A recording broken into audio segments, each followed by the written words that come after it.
What is up, Atlanta? Rise up, my brothers and sisters. What's going on today on Dynasty Island? We're talking about Atlanta. We're talking about my team. Yeah, this is a big one. This is kind of like this is the only time I get to actually specifically talk about my team. Why? Because we cover all 32 teams. But we're talking about who we brought in, what we're doing, and the decisions that we made. It's a big head scratcher, but I'm going to tell you why. Maybe have you guys think about on why they made a decision on a different perspective on why they made this decision. I know a lot of people are like, what are they doing? What's going on? Why they make that move? I'll let you know, guys, coming up on this episode. Let's get it. Atlanta Falcons today on Dynasty Pylon.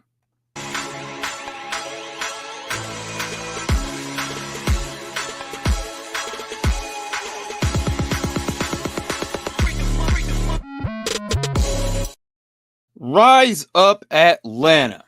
All right. So it has been quite the journey.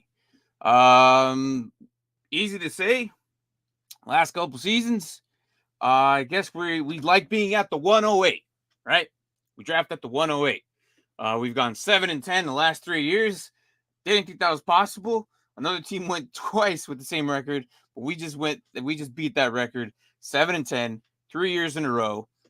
We finally got rid of Arthur Smith. Thank you. Got rid of him in January. That's something what we needed. That guy has put us through thick and thin and through interesting decisions that affected our dynasty and our fantasy football. And so, yeah. What is up, Derpy? How are you doing, man? So it's kind of it's a breath of fresh air.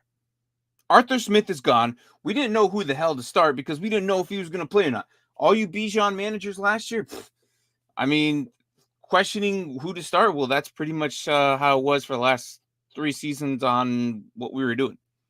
Now, for former Rams coach Raheem Morris is coming in. He's going to be the new head coach, but he's also bringing Zach Robinson and Jimmy Lake, who are also part of LA. So bringing them, basically, it's all LA coming over to Atlanta and trying to see what they can do with this. And I'm glad because I like Raheem Morris. He used to be with us a while back, so it should be interesting on what they do with the new regime, new kind of vibes to it. The players are still the same. I'm not gonna lie, not really much has changed. We brought in a few key weapons here, maybe. Well, I wouldn't say even key, but we've made moves. I'd say with the move with Kirk Cousins has kind of made it a big detrimental advantage, considering that the last 2 years we didn't really have anybody throwing. Don't tell me Desmond Ridder was actually any good. Anybody who believed in him was just, all right, well, rookie hype maybe, but I never saw anything in him. I didn't. I just didn't. I never thought he was any good. And you know, clearly he's going to be a backup there in Arizona, but we basically traded him straight up for Rondale Moore, like without even like no draft picks, no nothing, just straight up. Which is fine because I think Rondale Moore is probably going to end up our number 3 guy anyways. So that's pretty much where he is worth. Now, the big question was, they just signed Kirk Cousins, right? Coming off a torn Achilles. He's 36 years old. We don't know if he's going to be ready, blah, blah, blah, blah. Being 36 years old, you're in your 20s anymore. You're not going to be healthy as well as you used to think. So it's going to be a tough struggle. We'll see if he's even ready. Like, I honestly don't think we will get a full Kirk Cousins until midway season. Like, I think it's still going to linger. Like, it's not going to be like 100%. Like, I don't think so. It might be a whole season. So 4 years, 180 million, right? That's what the contract was, and that's what they decided on doing. That's what we're doing. Then here comes the draft, right? Having again the 108, and we had about 8 picks. And I'm not gonna lie, the draft was very, very, very interesting. We'll get into that. Just again, but let's rewind a little bit. 7-10 for the last 3 years, right? What did we do to the first round picks? Think about it. In 2021, we brought in tight end Kyle Pitts, right? The year after that, we brought in Drake London at 8th overall. And then last year, we brought in Bijan Robinson. So Arthur Smith is over here playing fantasy football while the rest of us are trying to like figure out what the hell they're doing. I mean, they just kind of like went with the vibes and were like, you know what, let's just get him a quarterback and just, finish the team. Just finish it off. You got a receiver, a tight end, a running back. You know what? Just throwing a quarterback there, right? It's complete. They got the whole complete set.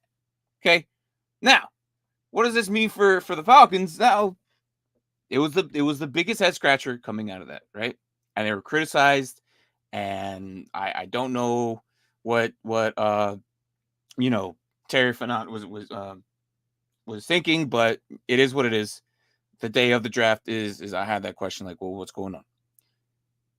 So as the free agency goes on, right, and we're starting to make moves, who we bring in, and due to who we lost. I mean, we lost Desmond Ridder off through the trades. We lost to the Cardinals.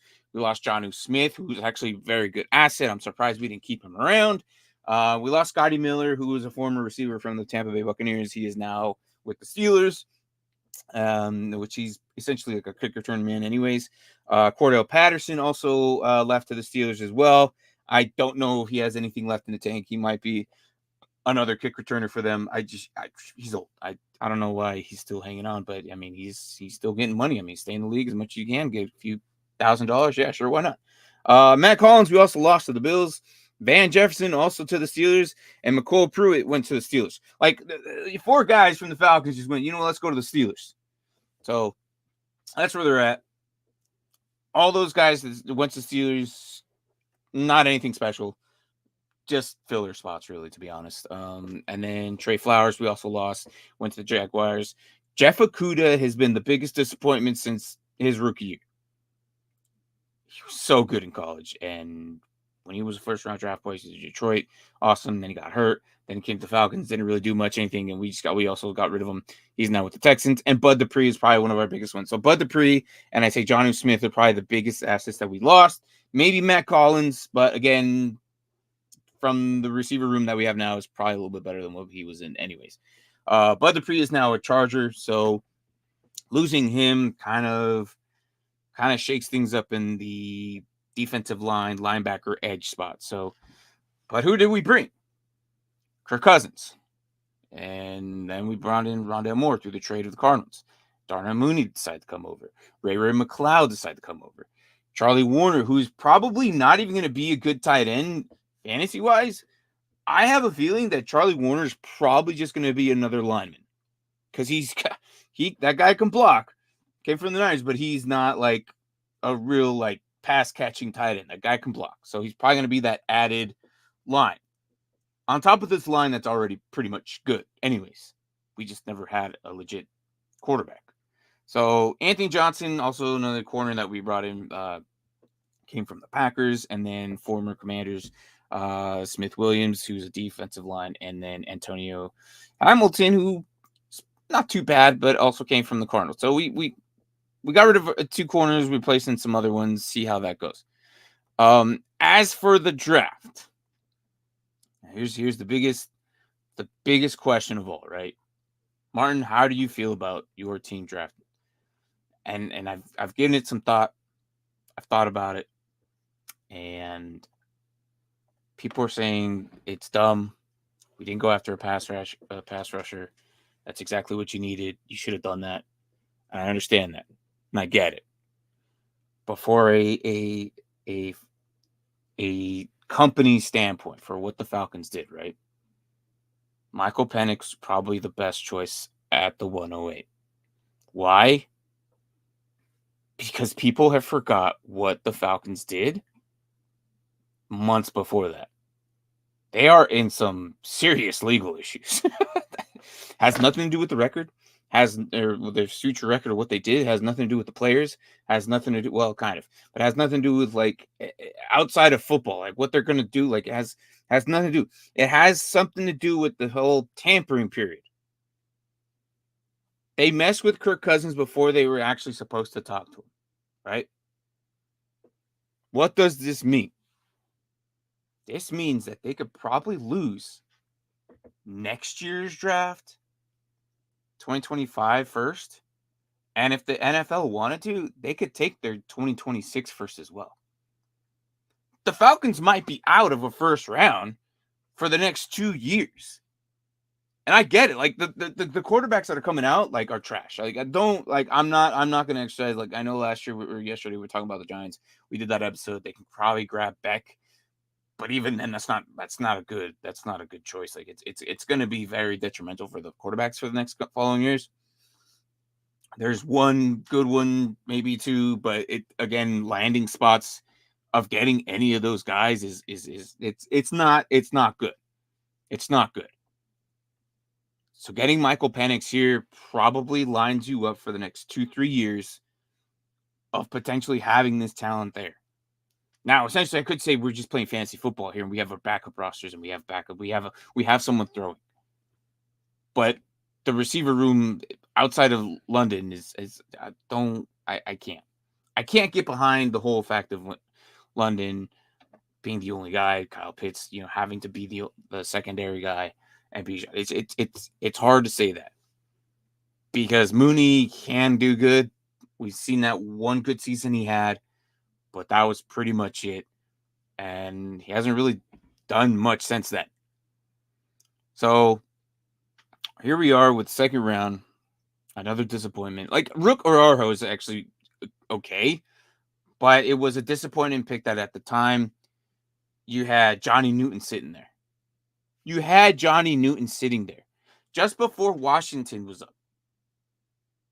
And we were looking for a defensive tackle, right? Or maybe an edge or someone that can add to this line that they've improved last year, but it wasn't anything that improvement of this year. Grady Jarrett's still sitting there, right? That's kind of like our big key there. The Ibikady is still kind of there that we, again, Ibikady is another one that I'm still kind of like, I have to hope that he does good just because I know we could have had Boye Mafe there, but instead we went with Arnold Ibikady, Zach Harrison. Like it's just not, it's not the talent that we should have had and what we should be at. And it's not what it is. So Rook coming in, Orojo is he's probably going to be end up a secondary guy. He's not going to start right off the bat. There's no way. We missed out on Johnny Newton, who probably could have stepped in and did something right away. But for some reason, this staff decides to think outside the box and thinks they're geniuses and look past that and think they're going to hit bank. But you can't deny what the film says on college and what these guys produce in college. Some of it transitions, some of it doesn't. But this was kind of a reach. Braylon Trice, another one, and then Brandon Dorius, who I like. I like Dorius. But the thing is, like, you went 3 defensive linemen here who will probably not even start this year and probably going to end up being, like, backups for the time being. And if we're lucky, if one of them actually produces and actually does good, who elevates by year 2. Like, these guys, you had Johnny Newton right there. I don't understand. So the fact is, like, I just don't understand why. So it's not so much. I just don't know why they went with Rook here in the second. That was kind of a reach. Yeah. But after all that's being said, I think that's why they went with Penix. Derpy, I already mentioned why they grabbed Penix. Penix is I'm not repeating all that crap again. So I think that what the rest of these picks are just basically fillers. They could have done better in the draft. But I do understand why they went with Penix. 100% agree with what they did. And besides all that, like from all the legal stuff that's going to probably potentially happen, I think they kept it safe. And I think that's why they did it. But out of all this, I'm not behind Chase McClellan or Casey Washington here in the 7th is going to be like, or the 6th, sorry, is going to end up being potentially a slot receiver. And that's how bad it is. I just don't. The receiver room sucks besides Drake London. But they could have drafted differently. They could have Mooney's not as good as what we thought he was. Again, Charlie Warner is probably the guy they brought in from free agency. He's just going to be another lineman. The run game might be good with both those decent good running backs, but yeah. You think Rook is the best pick, but a reach? No, Rook. No, you had Johnny Newton sitting right there. Rook is a terrible pick. You had Johnny Newton there, and then Johnny Newton went next to the Derpy. You left for 5 minutes, and I no, absolutely not. You had Johnny Newton right there at the second, and you went with Arroyo. No, absolutely not. But let's again. That's why I think they went with Penix. And I understand, and I completely agree with why they did it. Because with the legal issues and potentially losing out on future picks and the quarterbacks being as trashy as they are. It's just how I feel about it, and I think that's why they did it. A lot of people forgot about that. A lot of people just kind of like they'll realize it by next year. Next year they're like, oh crap, the Falcons actually have no first round picks for the next 2 years. Maybe the NFL could do that to them. The Dolphins were in that situation. The Eagles were in that situation. I think the Cardinals were almost in that situation, or the Cardinals benefited from it. I can't remember. But this has happened before, where the teams kind of like forget, or people forget about it, and then realize why the teams did what they did. At least for the next couple seasons, they have someone to kind of fill in the spot. So I'm not gonna go too crazy on it and repeat myself over and over and over again. I just it's done and over with. It is what it is. But let's talk about this depth chart that Raheem Morris and Zach Robinson and Jimmy Lake have to run with. It's not entirely what I would have hoped for, but again, it is what it is. It is what it is. It's still a good team. It's just a matter of depth, and I don't think they have it. Let me bring it up. I don't know why I can't. Why is always give me a problem? Thank you. There you go. Derpy. Derpy says, I'm just saying overall on your draft board, not in the draft. There were far better options there at the time, but Rook is your best pick to me. I mean, maybe. I don't know. I just think that when you're sitting there with other, there were other defensive linemen that you need, and then they went with 2-3 more defensive linemen after that. It just made no sense. Like why go after 3 of the same positions? I mean, it wasn't basically 3 of the same positions. I mean, Haro can move inside or outside potentially, but then you went with 2 defensive ends back to back, which it just kind of like compensates for something, or what's going on here? You just let talent kind of just fly for it. It was just horrible, and I don't think that they don't know what they're doing. In the past couple of years, I've been pretty disappointed for the draft. There's always 1 or 2 I kind of complain about, anyways. I mean, like, look, I don't talk about them that much, but if this is my episode complaining about it, this is the episode, right? I mean, I don't have the other guys on here with me as well, but overall, this team can do something. Okay, I'm not saying this year they're going to be in a detrimental loss where they're just going to go 0-17 or get 2-3 wins. Like, they have enough good starters. Like, this line is great. This O-line is great. And now you got Kirk Cousins, who's probably the best quarterback we've had since maybe Matt Ryan. It's potential. Like, there's really good things that they could do with Drake London, Pitts, Robinson, even Algier. And I think that's it's Rondell Moore's pretty quick too. Mooney, it's I'm not hating what they have and what they're bringing in. I just think that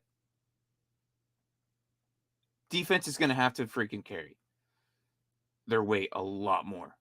Last year they made some upgrades, which I like what they did. So Derpy says your middle of the field on defense worries me. Uh, as for linebackers, actually, that's kind of my favorite part. That's actually my favorite part, to be honest. So we'll get into that after we cover the offense. But so again, Kirk Cousins, Michael Penix, right? And Tyler Heineke. I understand the way they move, and I agree with why they made the move. But Bijan Robinson, Tyler Algier, and Avery Williams, it's gonna be 1-2 back. We saw it the way we did with Algier and Robinson. Algier can produce just as well as Robinson. We've seen it. The guy can get at least 4 to 5 average yards a carry. So with Algier, and Robinson's way better. So if they lean heavy more on Robinson, awesome. They probably should. But they have to be smart with it, because if they plan on making playoffs, because they're probably the better team in this division now, they got to be very, skilled at splitting 50-50 time on with these guys. Kyle Pitts probably going to play more of a pass catcher than he is a tight end. I think that's why they brought in Charlie Warner. Charlie Warner is probably a really good asset here to block. But Kyle Pitts is probably going to be more. He's essentially just going to be that slot receiver, to be honest. A tall friggin' slot receiver. Again, I said this line is good. They have enough talent there to, give Kirk Cousins enough time. I mean, Jake Matthews is still surviving. He's still playing. You got Matthew Bergeron, Drew Dahlman, Chris Lindstrom, and Caleb McGarry. Like they're really good. As long as they stay healthy, I don't see why Kirk can't just sling it here and there.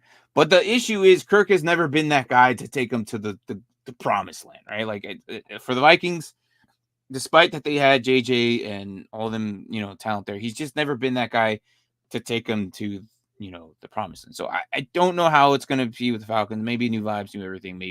Maybe, but it's going to be better from last year, I would say. With Rondale Moore, Darnell Mooney, and Drake London, with the addition of Ray McLeod, I'm not hesitant on making moves for these guys, especially with Rondale and Darnell. Like they can be guys that you could probably get for the cheap. Drake London, however, is going to cost you a little bit more. It wouldn't surprise me if an asset with a first or second to get him, especially if the guy who has him with Kirk Cousins and Kyle Pitts, you could probably get easier than Drake London, because you could probably bring up the last couple of years. He hasn't really done much, but again, you can't deny what he did his first year. This is going to be his bounce back year. I think it's going to be his bounce back year. It's going to be a very interesting offense. I think this offense is going to move the chains in a good way, as long as they don't make mistakes. Offensively, the game has kind of been changing. Defense wins championship. I get it, but it just seems like the higher powered offenses have been kind of picking these teams apart and moving the chains. This team can make the chains move a lot easier than the last year's team, just because there's a completely different staff under the center. So, what Derpy says, your offense will put a lot more points on the board, but your defense will struggle. I don't know. So you're bringing up defense a lot. So I'm kind of done with offense anyway. So let's talk about the defense. Last year they brought in, a bunch of dudes, Jesse Bates, AJ Terrell, and D40. They kind of, they're really good. Like Jesse Bates is one of the best safeties in the league. He played for Cincinnati for so long, and his talent came over, and easily you can just see the change from what he was doing already with the Falcons. So I'm not worried about safety, and I'm not worried about AJ Terrell's side. I am a little worried about the other side, that deep corner back there, the opposite side of Jesse Bates, because Clark Phillips is not too bad. Antonio Hamilton can hold his own as well. DP wise, starter wise, is okay. It's the other safety. Like I don't know about DeMarco Helms is going to probably cover that. That corner right there is going to be our weakest link right there. So either Richie Grant steps up and figures it out. I just don't think that, either he's not as good as what we thought he was, but that there's going to be a giant gap there. If we run one safety with Jesse Bates in the middle, it's going to get him tired a lot easier. So I'm not too worried about that. We did I love Lorenzo Carter and Troy Anderson. That's very good linebackers. I just think that with and then Caden Ellis stepped up enormously last time. I love these linebackers; they're pretty good, and out of nothing too. Coming in last year, I was a little worried. I was like, dude, these linebackers, this team, I don't know, but they stepped up. They showed they can do it, and looking from an IDP standpoint, they actually produced numbers. This defense went from 0 to almost better than probably 80% of the league in a single year, but from what they brought in last year. And it's the same guys from last year. It's the same exact guys. So I'm not too worried. The issue is they drafted poorly to have depth for these guys. That's my issue. And especially with 3 of them being defensive line. Arnold Ebiketie better step it up, because I'm still looking at him like that should have been Boye Mafe here, not Arnold Ebiketie. Grady Jarrett has been in the league forever. I think he's going on 9 years now. So, and then David Amanyata and also Zach Harrison might be the struggle bus right there. But I'm not worried. Like you're worried, Derpy. This defense changed completely last year, and they were one of the better ones. So if this defense can play as well as they did last year, the offense is going to have to let this defense hold their own, and have to have the offense kind of make the change and move the chains. Because what happened last year is we weren't on offense enough, where the defense was constantly on defense, and we got tired. And that's what sucks. When your defense gets tired, the fourth quarter, they drain out, they're done. Because they've been on the field too long, and they're tired. So, this being said, Dynasty, Jesse Bates, if you can acquire him, awesome. But DBs are very hard to justify. But I think Jesse Bates is a very safe bet. DBs can either be hit or miss, despite on how well they do and how well they've done in the previous years. Things can change. Again, it's a new staff.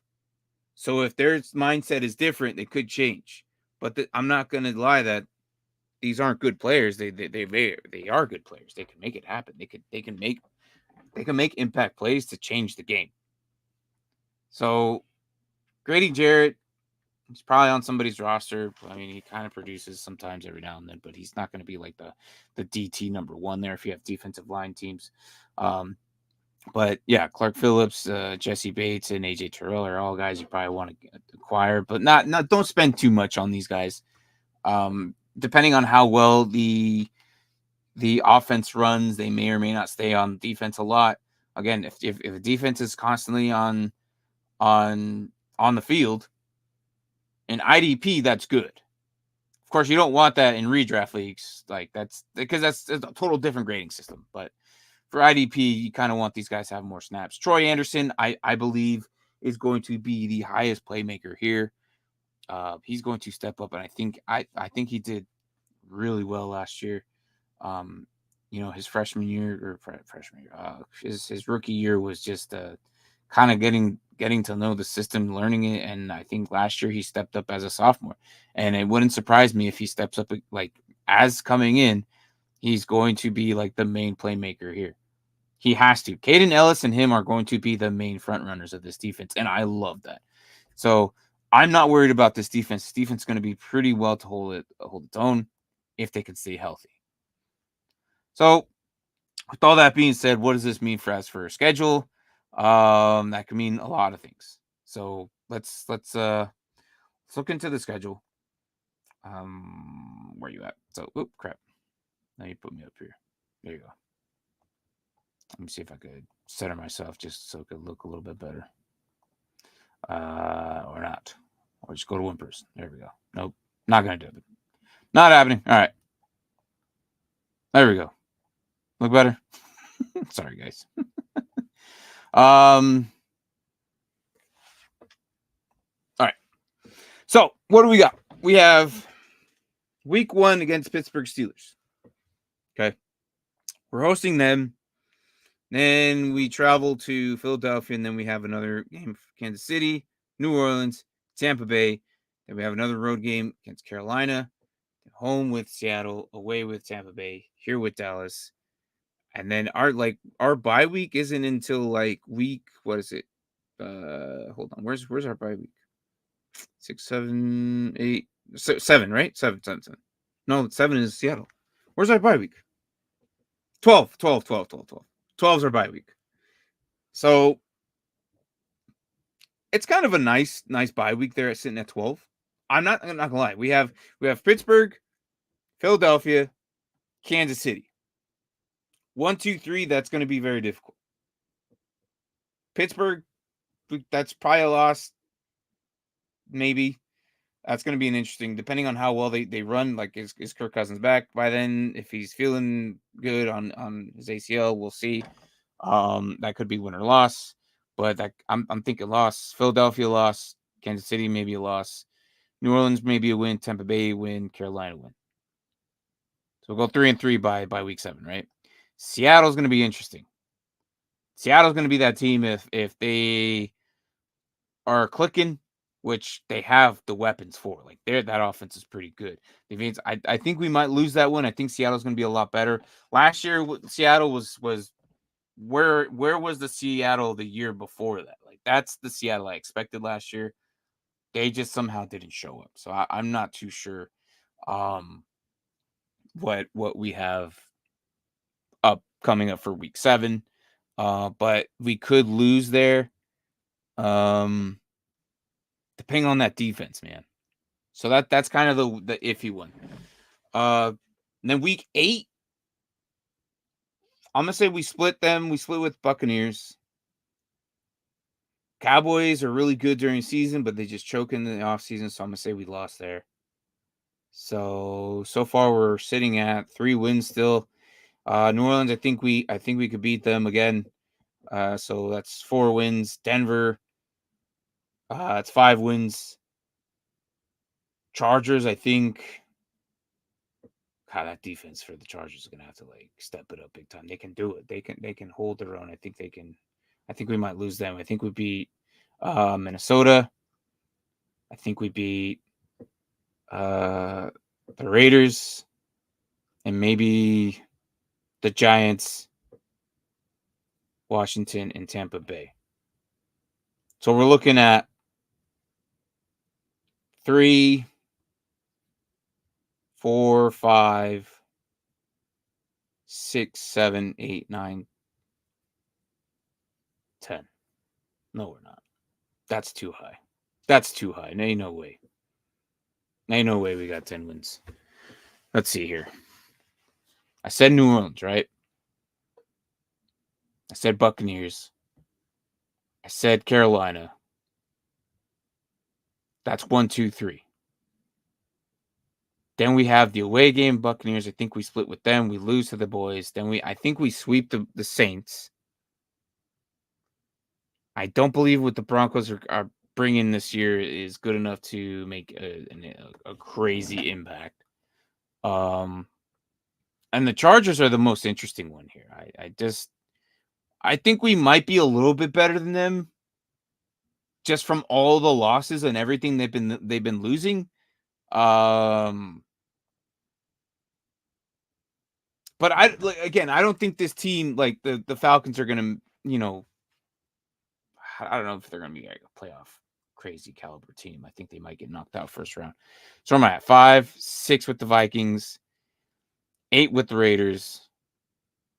Right? Did I say that? 1, 2, 3, 4, 5, 6, 7, 8, 9, 10.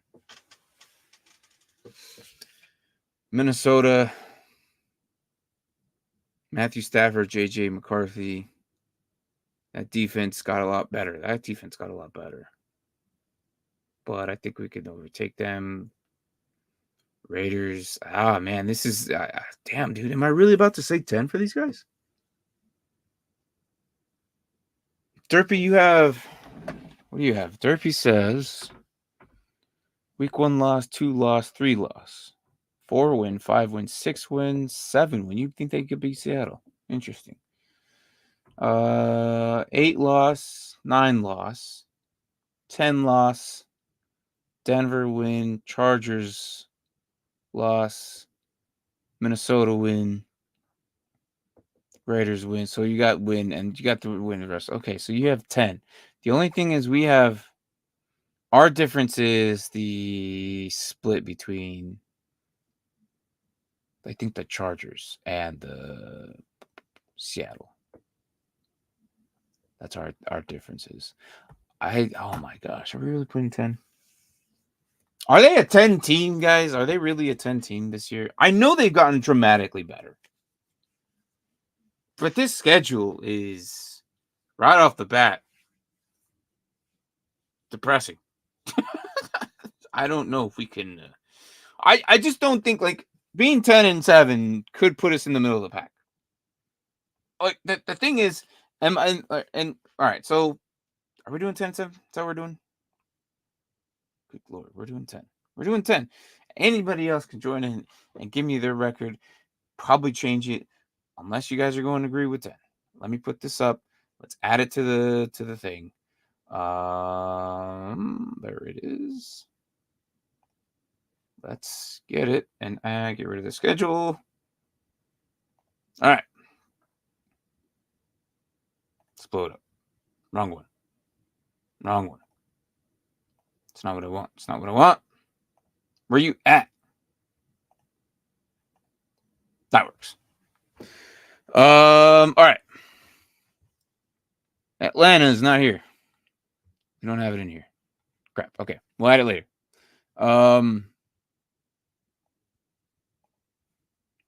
So here we're sitting at with Atlanta. So far, with all the teams that we've done so far in the last few episodes, we have Chicago at 9, Washington at 6, New York at 5, Cardinals at 6.5, and then we've had Titans at 5.5, Chargers at 8.5, and the Patriots at 4. So far, this is what we've done so far for these teams. Again, we'll probably revisit this as we get closer to as the league comes about. But so far, potential 10, but minimum probably 9. If give them a lose, let Seattle at 9-8. That's what I'm thinking. We've done 7-10. Is 7-10 are like bottom barreled line? Like, is that Jesus? If we go 7-10 again, I'm gonna be mad. Because that means we'll probably be drafting at the freaking 108 again. But then again, 3 108s, like that's those 108s have basically been the key offensive pieces to our offense. So here we are with 10 freaking wins. I think last year we said 9, that we were off by 2. Or was it 8? I can't remember what we did last year, but I think we went 8-8 or something like, or 8-9. And we're off by 1. I don't know. 10 it is. Holy crap. They're between me and Derpy's kind of decision. I think we both actually agreed with 10, which is kind of crazy. Kind of crazy. All right. So, overall Falcons. I'm not hating what you did. I understand what you did. We may or may not have the next 2 first-round draft picks for the next couple of years.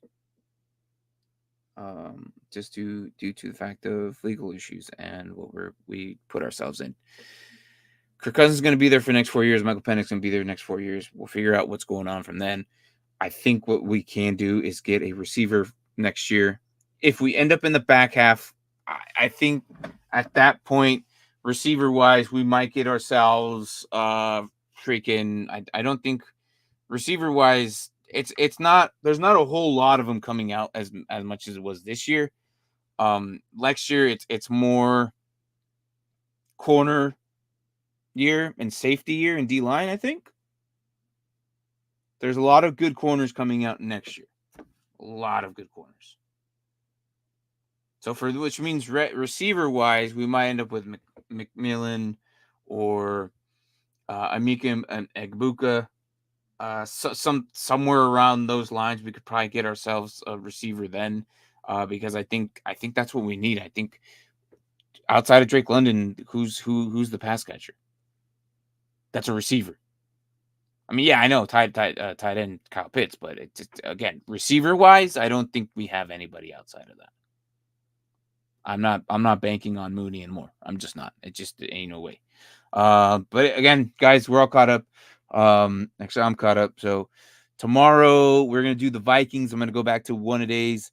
But in 3 hours, we're coming back on with Mark and Brian. Hopefully, probably just Brian. I don't know. Mark has been able to do Wednesdays at all, so I'm not expecting him to be there.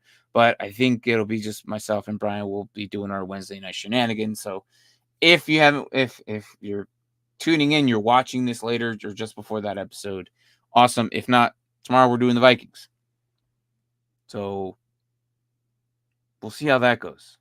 They lost Kirk Cousins, obviously, because we're talking about the Falcons, and I don't know how it's going to hold up for them. So I'm excited to see what we do and what we talk about. But rise up, Atlanta. I'm thinking 10 this year. Towards the back end of the season, it's looking pretty easy, but there could be surprises. We either might lose it or we might be okay and we end up freaking 7-10 again. I hope not. I really hope not. I'm tired of being 7-10. It's pretty stupid. So, but guys, good morning, good evening, good night, wherever the hell you guys are at. This is the Atlanta Falcons show. What's this derby? With the third draft pick, the NFL. What? Okay. All right. Anyways, I'll see you in 3 hours as we talk about just random shenanigans. We'll probably talk about football overall, and as we do on Wednesday nights. So again, I'll see you guys, and thanks for watching. Later.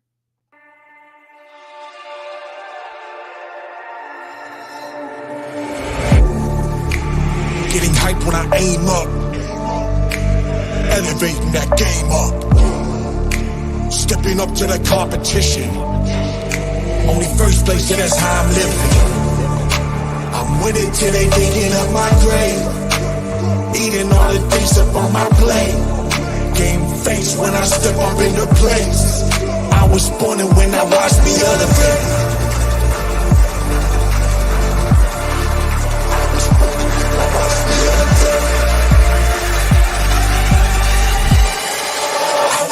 When I watch me elevate.